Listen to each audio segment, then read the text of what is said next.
Беришевичте. Саламатсыздар, урматтуу коллегалар. Бүгүн мен журналисттерге кайрылгым келет. Урматтуу журналисттер, сиздерди бекеринен 4-чү бийлик бутагы деп атабайт. Өлкөдөгү коомдук саясий, социалдык, экономикалык, маалымат коопсуздугу абалы боюнча сиздерде да жоопкерчилик бар.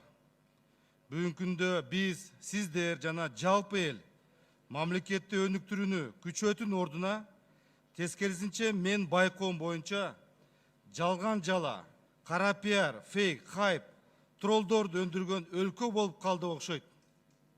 Бири-бирин социалдык тармактарды каралап, кадыр баркын кетирип, ушактаган виртуалдык коомго айлана баштадык. Өлкөдөгү көйгөйлүү маселелер боюнча сунуш талаптарыңыздар өкмөттүн чечим кабыл алуусуна таасир этип жатат. Ал эми эл болсо сиздердин пикириңиздерге байланып калды. Өлкөдөгү сиздерге болгон жакшы мамилени жоготуп албаңыздар. Ошол эле мезгилде жалган, тастыкталбаган маалымат тараткан учурда жоопкерчилик да болуш керек. Мисалы, Азаттык 700 миллион акча сыртка чыгып кетти деп иликтөө жасады. Кийин 5-чи каналдын иликтөөсүн көрүп, ачык пикир туулду. Азаттыктын журналисти бул материалды тактабай, жасалма документтерге таянып чыгарган деген ой коомчулуктун терең катмарында пайда болду.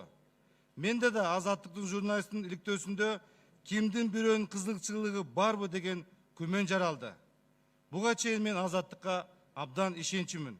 Же кайра эле фейк деп шылтоп коюп, жоопкерчилик каякта? Ана кегиле анда Кыргызстандын бизнесмендер банктан чыгарган акчалардын баарын текшерип чыгайлы. Өлкөгө зыян келип калбасын.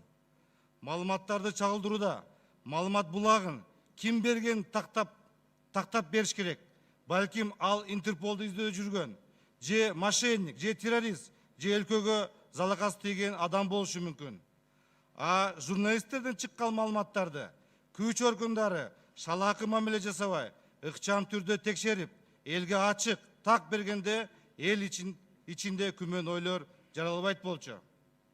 Эгерде өлкөдө криминалдык, интригалык, саясий туруксуздук темасындагы жаңылыктар канчалык көп жарыяланса, анда бизге келчү инвестициянын, финансанын, туристтердин саны кыскарат. Бул мамлекеттин экономикасына, негизги элдин жашоо турмушуна залакасын тийгизет деп ойлоймун, урматтуу журналисттер. Рахмат.